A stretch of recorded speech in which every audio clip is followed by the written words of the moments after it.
Hello, everybody, and thank you for tuning into the Liberty Report. With us today, Daniel McAdams, our co-host. Daniel, good to see you this morning. Good morning, Dr. Paul. How are you this morning? Doing well, doing well. There's still a couple problems we have to solve here. We can't take a rest. Look into it. Yeah, no rest. And I think there's a lot of people who are very interested in solving problems, but very confused on what's going on. One item in the news, which is big news, and it's gotten coverage both on social media as well as the real media, but it was a little bit of spinning, and that has to do with what's going on with these Russians and the Chinese. And I think most people in this country believe they're our enemy. They're two enemies, and what are they up to? Are they going to gang up on us? Yeah. And some are saying, well, no, I think we've contained Russia. We've spent a couple, $100 and some billion saving Ukraine. So we're not worried about Russia at this moment, but we are very, very worried about the Chinese, and there's a little bit of Chinese bashing going on. Mm-hmm. But there goes those Chinese and Russians just marching off on their own, not even checking with us. And we didn't get invited, and Biden didn't say a word. Yeah. But the Chinese and the Russians got together to talk about international events and how they can work together, and who knows, they might even think about how to spend the money they've accumulated. The Chinese are pretty good at it. Yeah. And who knows what the Russians saw the other day, though, the statistic that a lot of people forget about. The country that has the most natural resources in the whole world is Russia. Yeah. Yeah. And yet, sadly, they have gone through hundreds of years of never becoming libertarian in manufacturing, where in our country, at least we had a good start. We had a good start with our Constitution, and there has been a lot of development. Even though we fear the fact that that's going to be lost.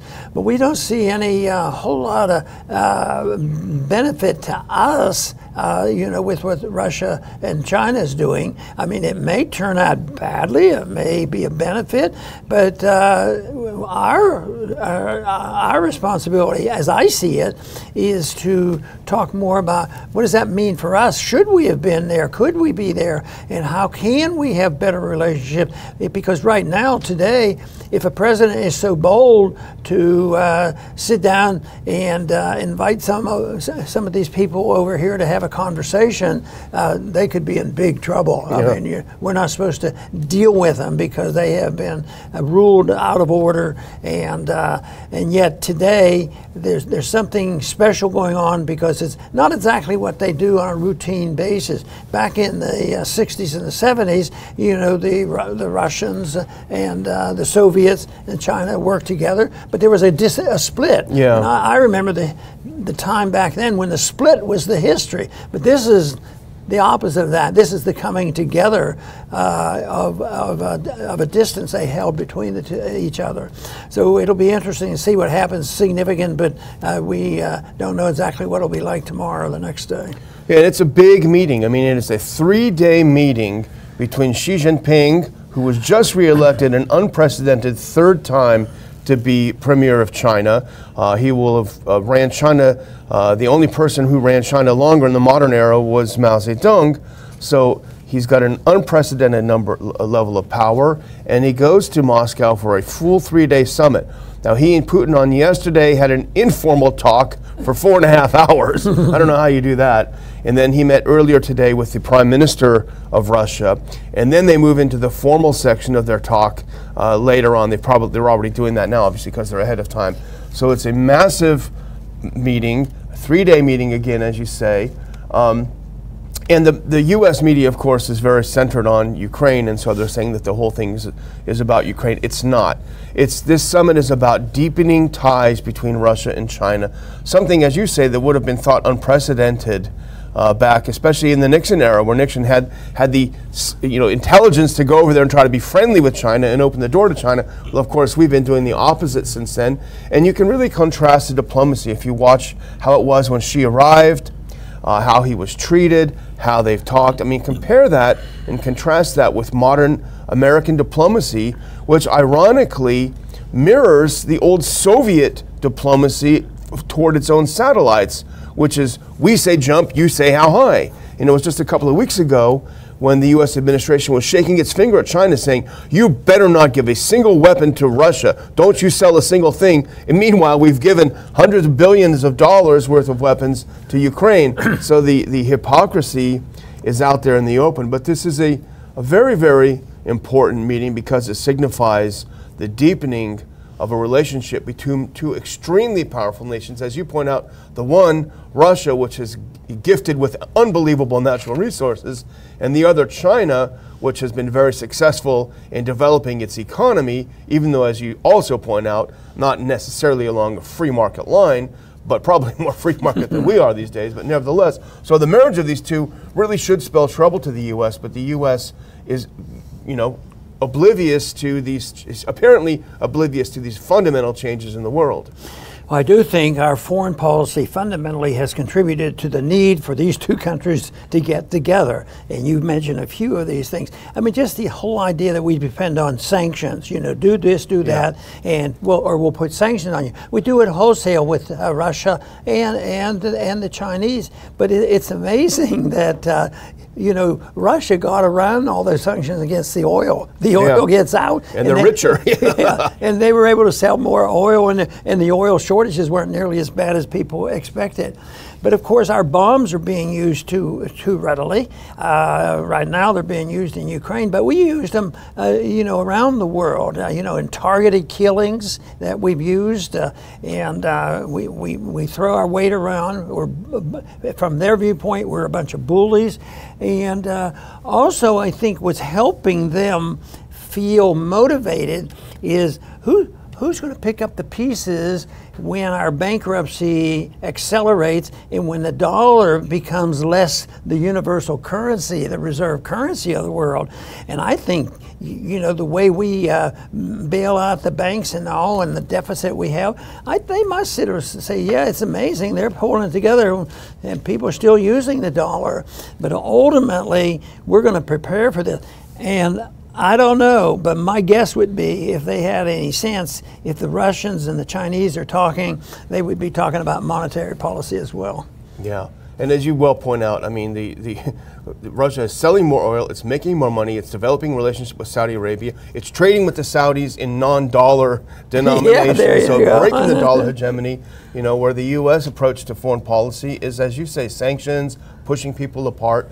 But I would say one very early huge success, and I don't know if it was planned. If it wasn't planned, it's a pretty good win on the side of Russia and China, which is to wrong foot the U.S. and to make the U.S. government look as if it does not want peace in Ukraine. And they've put them on their back feet because, as you know, Dr. Paul, we talked about it on the show, China put forth a position paper outlining kind of in general broad terms what a peace negotiation might start to look like in Ukraine, and the U.S. rejected it immediately because it came from the Chinese. And so now the two of them are meeting, and the U.S. can only respond by saying, we don't like this. And actually, we have a clip in, of course, as usual, Tucker Carlson captures it perfectly. Here's a short clip from his show last night explaining and showing John Kirby, the spokesman of the National Security Council, saying, you know, we don't like this. We don't want the war to end. If we can get that queued up, that'd be, I forget the first minute and 15 or whatever seconds of that video clip. Here we go. Let's full screen that. Let's rewind that and full screen it. Yeah, there we go. As predicted, the Biden administration's reckless interference in the war in Ukraine has pushed China together with Russia, thereby ending for all time American global dominance. And as if to rub it in our faces, the president of China, President Xi, met with Vladimir Putin in Moscow today. He went there in part to broker a ceasefire in the conflict. You can be opposed to Russia and China getting together, but if you care about Ukraine, you probably want this war to end. But this administration wants to keep it going. Here's spokesflack John Kirby explaining. If they call for a ceasefire, you believe Ukraine should and will reject that? Yes, we do, and we would reject it as well. We think that that's an unacceptable outcome right now. Obviously, we want the fighting to stop. We want the war to be over. And as I said, it could end today if Mr. Putin would do the right thing. But the call for a ceasefire right now basically ratifies what they've been able to grab inside Ukraine and gives them time and space to prepare for future operations. And that's just not going to be acceptable. Right. So this is the second time the Biden administration has stopped any attempt to end the war, negotiated and not immediate frozen in place, but trying to end it. It's the second time. Here you have John Kirby, spokesman of the National Security Council, saying it's not the time to call for a ceasefire. Well, he's not in the trenches bleeding and dying right now, and it's pretty cynical to suggest that. You know what is strange about Biden being so bold with his statement? No, we're not ready for this. We don't want to even talk about it. Traditionally, two countries who are in a bitter struggle are always wanting to be seen as the peacemaker. Yeah. That's still considered, you know, a more decent image than saying, no, I don't want to have anything to do with it. So keep the war going. So that to me is a change. But the whole thing is, though, that people realize that now more than ever that we're not in the business of peace. We're in the business of war, but that reflects the fact that we have an empire attitude, and we want to maintain it. We do want the dollar to be the strongest. We do want to remain the strongest military, and in doing that, you have to pretend that you're the most decent country in the world, always working for peace. And now they've thrown that aside, and it really, I think, you know, in the long term, which might be weeks or months, I think our image is going to be further diminished. Yeah, I think so too. Well, let's put on this next clip because this is from Real Clear Politics, and it's just an example because Blinken also has said, quote, this is our Secretary of State Blinken, the world should not be fooled by any tactical move or ceasefire proposal by Russia supported by China. So again, it's almost smacks of desperation, Dr. Paul, where the U.S. says, don't be fooled by them, don't be fooled by them, don't believe us. But this is the second time, at least, that we know that the U.S. and its allies have stepped in and prevented a ceasefire. And we know this from Naftali Bennett, the former Israeli prime minister, who said, hey, I was working toward peace. We had a deal on the table. It looked like they were going to sign it. And this was back in last April, almost a year ago. And the U.S. and the UK jumped in and said, no, you can't do that. So the second time they've got in the way of peace. And in the meantime, even though Zelensky likes to talk a tough game, well, he's also seeing a bigger picture and seeing the fact that his country is being ripped apart. Put on this next one because here is Zelensky's response to the Chinese proposal to begin peace. He said, Zelensky wants Xi Jinping meeting following China's peace plan. And that was last month. And then here's from Politico, I think it is today, if we can put this next one up. Call me anytime. Zelensky plays the long game with Xi Jinping. He's basically sitting around saying, please give me a call. I want to talk to you. We're waiting for you. And Xi hasn't called yet. And do the next one if you can, because this is... now this is Kirby again. He called the Russia-China relations a marriage of convenience, not affection. It's a weird way of talking about this. He's almost like a jealous, scorned courtier, you know, saying that he doesn't really love Putin. It's just a marriage of convenience. It just all smacks of desperation. Yeah, to me, it'll be interesting to see what happens with a Biden administration. Who knows how it would change with Trump in. But Biden's administration is saying, no, we don't want any part of it, which suggests, what in the world is he doing? You're supposed to at least pretend. But, you know, our whole arrival on the international front, I think, occurred in 1917 when Wilson weaseled our way into. The war was over. He wanted to just deal up the pieces. He wanted to help write the peace treaty. But here we're rejecting that, and I don't believe for a minute that they think that they're going to divide up the world and set the stage here without the United States doing something, or at least somebody's going to be motivated, because there's still a lot of hawks in there, and there's a combination of you know, the neocon Republicans and the progressive sellouts. Yeah, they're working together.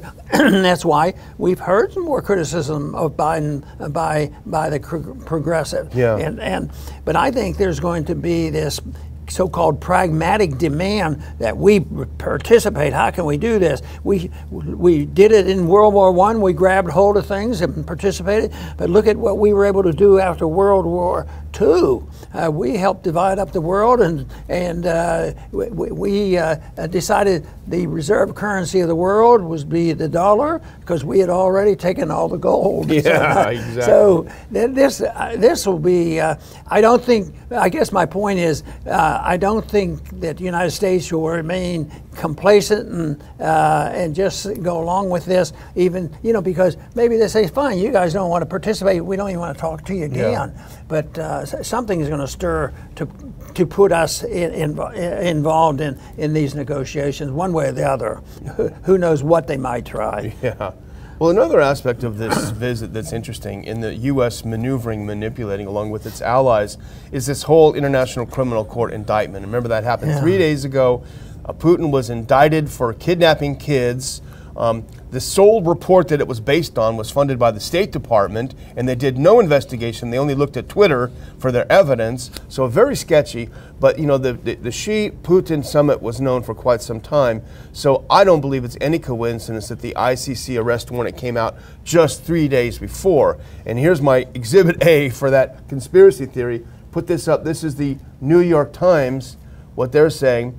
As Xi and Putin meet, U.S. assails diplomatic cover for crimes. Just 3 days after the ICC accused Putin of war crimes, President Xi Jinping arrived in Moscow for a state visit. So it makes both of them look bad, and Xi is coddling war criminals, is what it says. But if you dig a little deeper, Dr. Paul, and you don't have to spend a lot of time doing it, well, what's the ICC, as we talked about yesterday? No one recognizes it. We don't even recognize it, but we feed it information. So how do they get funded? Are they independent? What's going on? Well, I did literally 3 seconds of digging, and if you can put this up, this happened just a couple of days ago.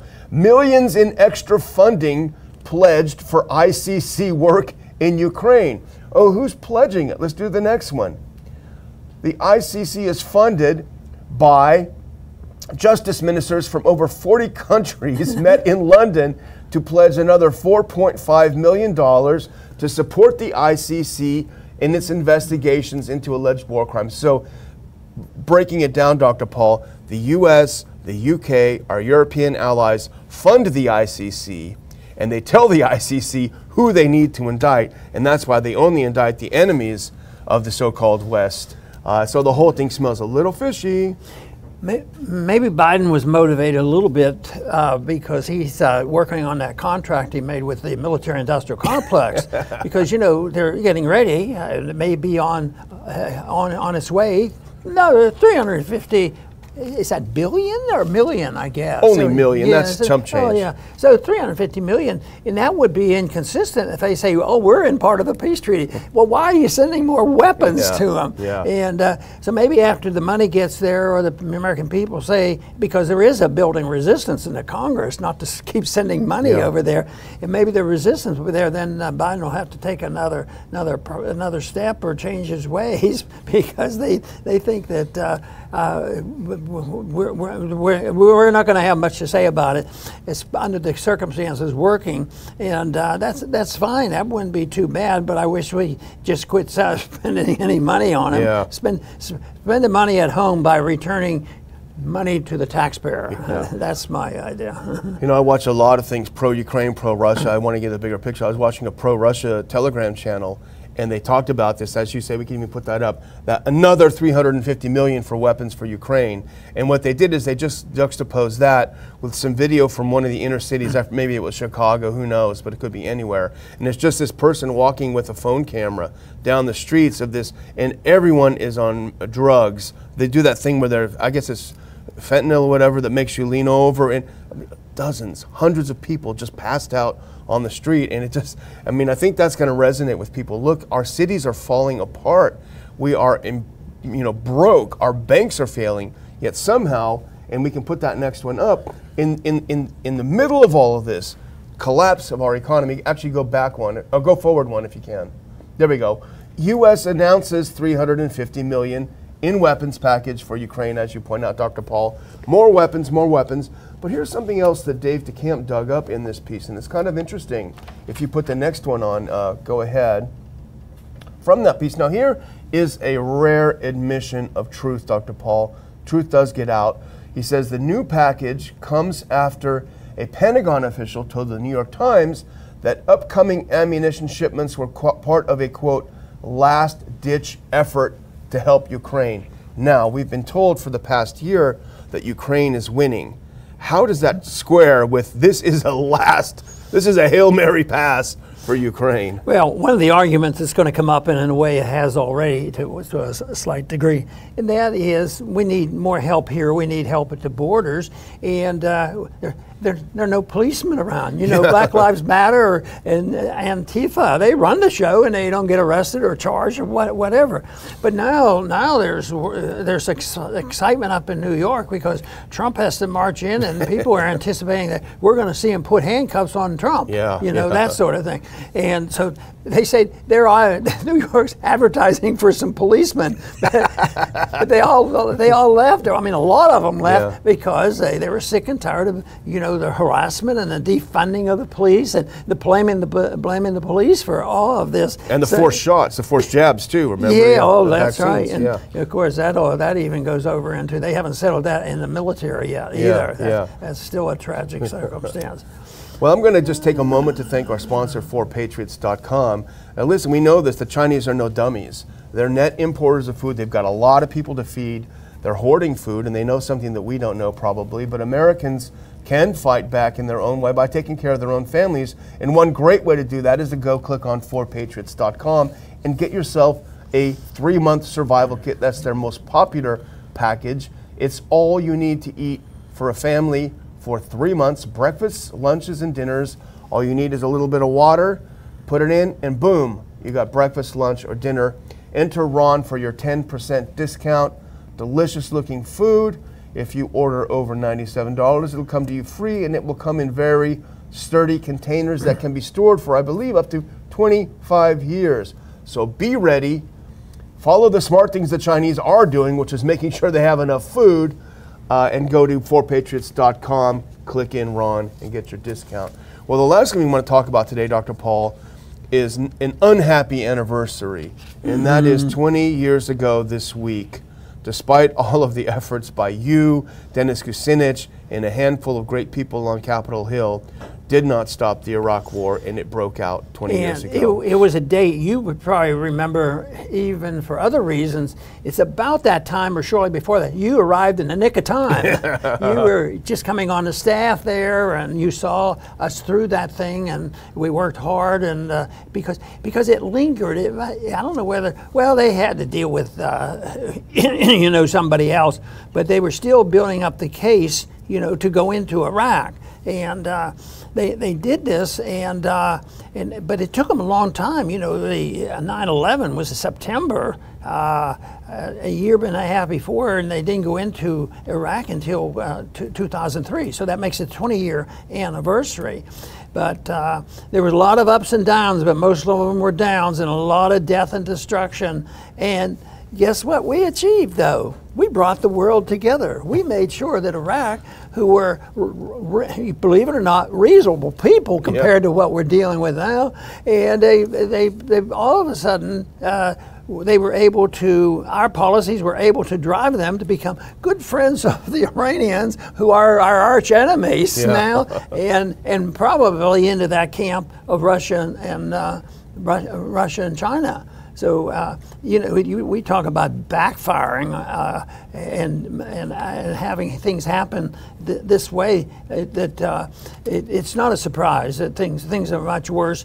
But anyway, it was 20 years, and unfortunately, a wasted 20 years. I remember when it was starting, Pearl came on before our committee, and he was promoting the war, and I said, how long will it be? How many people have to die because they were on the verge of the war starting? How many times will how many people have to die before you'll change your tune? Yeah. And if you recall, Daniel, he didn't give me much of an answer. No, he brushed you off. It's forever. Yeah. Forever. Yeah. But nobody knows who Richard Pearl is today, and a lot of people know who Ron Paul is, so that's the best revenge, is that people listen to what you say. Nobody listens to Pearl. Yeah, it's kind of funny. I first wanted to go work for you in a way when I saw the U.S. indiscriminately bombing Yugoslavia in 1999, and I was fortunate enough to be working for you when the U.S. also indiscriminately bombed Baghdad, and I remember watching those bombs hit, and I may have actually started crying, but I certainly felt like it, seeing that city blown up, and those bombs, just hundreds and hundreds of them. You know, when we criticize Russia, and, you know, rightly so, they're blowing up a lot of stuff over there, but I tell you what, when we hit Baghdad and we flattened these places, Fallujah flattened these places, it was just completely awful. And I don't know if, oh, go ahead, I'm sorry. Well, what I was going to say, and policy has not changed. Yeah, it's not changed. We're still working with the same policy and all the problems we have and all the spending. But I've argued the case, and in time I will believe it will come to pass that we're going to run out of weapons and money and stamina and support from the American people, and we'll stop the nonsense. Yeah, and you know, remember that Saddam was the next Hitler and everything, and I forget what article it was. I've been reading a lot about the 20th anniversary, but someone pointed out that in reality, Saddam was semi-retired. He was writing a romance novel at the time that he was bombed, and he just couldn't believe that the U.S. would attack him. He didn't believe when they said, you're going to get hit, you're going to get hit. No, I'm not. They're not going to do that. And there they go. Well, he had reason to, because when the Iranians were fighting the Iraqis, he was our buddy. He was on our side, yeah, or we were on his side. Yeah, exactly. Well, we should recommend, if you put on that next clip, because there's a great piece, and we have it up on the Ron Paul Institute. We've reprinted it, but this is from our good friend Peter Van Buren, and he did something a couple of days ago. Iraq was 20 years ago today. That was on March 19th, and he talks about his great book, Remember, We Meant Well, and that was the book that we actually contacted him and said, hey, can you come in and talk to our Thursday lunch group? Because he was there in the State Department in the second part after the initial invasion, in the reconstruction part, and he looked at the stuff we were doing and the money we were throwing around. He couldn't believe it. So he kept notes, and he kept his eyes open and his mouth shut, and later on he wrote this book and exposed all the insane things that we were doing, and of course he got kicked out of the State Department for doing that. But it's a great article, and in fact, a couple of things, if you can do the next one, a couple of things, and this is a long clip and I'm not going to read it, but if you can, but he talks about how Washington would determine some broad theme of the month, such as women's empowerment, aimed at the domestic American audience. And they said the theme would filter down to us at our level, and we were supposed to concoct some sort of progress, some sort of project on the ground that would follow the theme. And so he says it wasn't hard because corrupt organizations whose arose like flowers from the desert to take our money. They were usually run by Tony Soprano type warlords. The organization would morph in name alone as needed, from local activist groups to NGO to entrepreneur, et cetera, et cetera. We give them full boxes of dollars. And then this is the thing, we funded bakeries on streets without water. We paid for plays on getting along with neighbors, and threw money at all this because no one could find a match to just set fire to it directly. So he goes on, and the book is a great read about how we approach these things. But he did something in his book that I think is important, and sometimes we forget, because he emphasized, yes, after we do all this killing, and I had a habit of trying to point that out before they start dropping the bomb. Yeah. Don't worry about it. We'll build it. We'll rebuild it. Yeah. And he points that out in Afghanistan, Iraq, and now what are we dealing with right now? We're already talking seriously about how many dollars it's going to take to rebuild Ukraine. Yeah. You know, the insanity never ceases, but the laws of economics will eventually have it stop, because you just can't keep doing this. It's amazing, though, that it has continued, and I think that we can't give up on the belief in non-intervention, because it is the right thing to do, and we do see some incremental changes in numbers of people that join us, and like you mentioned one time in our program today, that the truth won out and the truth was pointed out. So yes, what else can we do? Yeah, yeah. Sometimes it feels like we're running uphill. But anyway, I'm just going to close up by thanking our viewers, reminding them, save the date. We're going to have tickets on sale for our June 3rd Houston conference. Same hotel, very nice hotel. We had a great time last year. I know, Dr. Paul, you enjoyed meeting with people. I always enjoy meeting with people. We'll get those tickets on sale, but mark June 3rd off in your calendar. It's a Saturday for the next RPI conference, and then I'll announce our summer conference within the next day or two. Very good. And I'm going to close out by talking a little bit about the financing of these wars that are ridiculous, and why do people go along with them, and how do they finance them? Well, they tax some people, but there's not enough tax money out there to do it. Well, we can borrow some money, and people will loan the money to the government, and that's still not enough. But instrumentally, the thing that was absolutely necessary, and it was known as way back in 1913, but especially after World War II, that if you're going to continue to do this, you have to have a monetary system where the world trusts the currency for the time being, and then the license to print money at will for secret use in foreign policy or monetary policy or welfare policy will be given, and that's how it's paid for. It's paid for through inflation. So the theory is, and the founders, I believe, understood this issue, don't allow a central bank, don't allow them to use anything other than gold and silver, and it will be a significant, policy that would help prevent these wars from being fought. And yet we continue to do it, but that is the end point. And the end point, I think we saw a little bit of that end point barging through, with bank failures, but that's still very, very early on this. It's a friable system,